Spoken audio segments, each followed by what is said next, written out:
Spain, a country of rich history. Flower-laden terraces, rolling mat landscapes, and a vibrant culture. A country that's historically devoted to family, religion, and the celebration of a shared sense of cultural identity.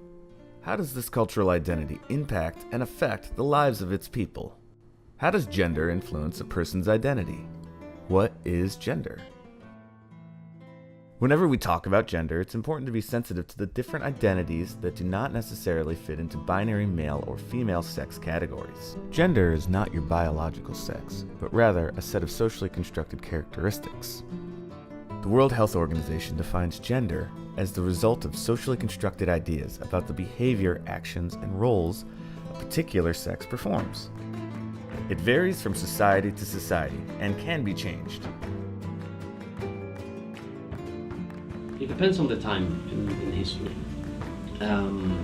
Many people with more money, they tend to play piano or things like that, and mostly women. And this was an instrument of poor people, so and probably used in parties and things like that.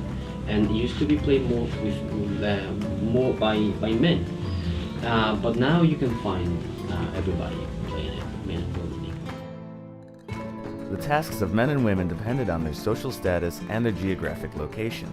In many agricultural communities, men did most of the animal herding and plowing of the fields, whereas women in these communities would garden and manage all aspects of the home. Women rarely took their husbands' last names when marrying, which allowed for a strong sense of separate identity outside of their relationship. Women could also inherit property and were seen as equals among their brothers and husbands in a legal sense. Women gained the right to vote in Spain in 1933. And so we have to break many walls and many barriers still.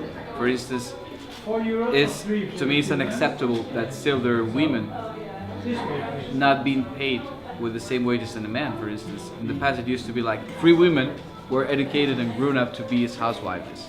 Well educated, they knew how to read, they knew about physics. This has changed, of course, but still we have too many barriers and many walls to break. Spain's new cabinet met on Friday and the difference was immediately obvious. 11 out of the 17 ministers are women, making it the only female-dominated cabinet in Europe and possibly the world.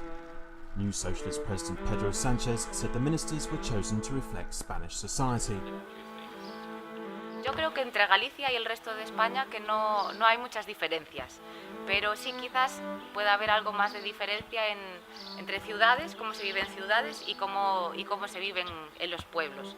Entonces quizás en los pueblos, como la mayoría de la gente es de mayor edad, son personas mayores, pues a veces sí que hay, a veces sí que continúa habiendo un poco más de actitudes machistas más de lo que hay en las ciudades. Pero yo creo que en general que sí que es cierto que hay un problema, ¿no?, respecto en temas de igualdad.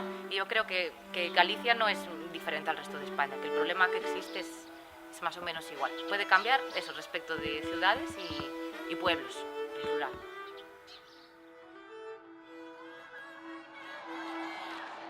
They're chanting, "No is no, the rest is rape."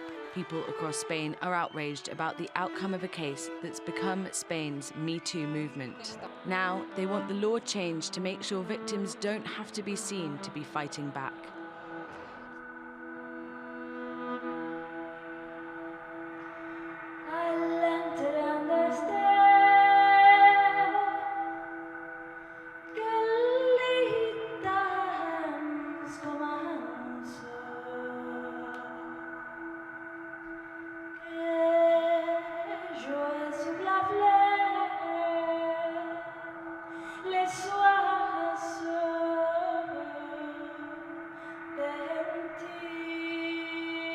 The year I was born, 76, was the last year of a dictatorial political regime in Spain. Mm-hmm. That means that when my fathers were young, they couldn't go up.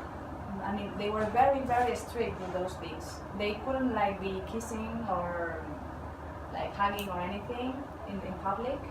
There were many, many rules, very strict. They couldn't even go hand by hand, you know. That means that Spain has been very repressed to that, and very much separated the roles. Okay, and this happened not so many years ago. I mean, I'm 41, and I mean, of course, it's a long time, but in terms of society changes, it's not so much.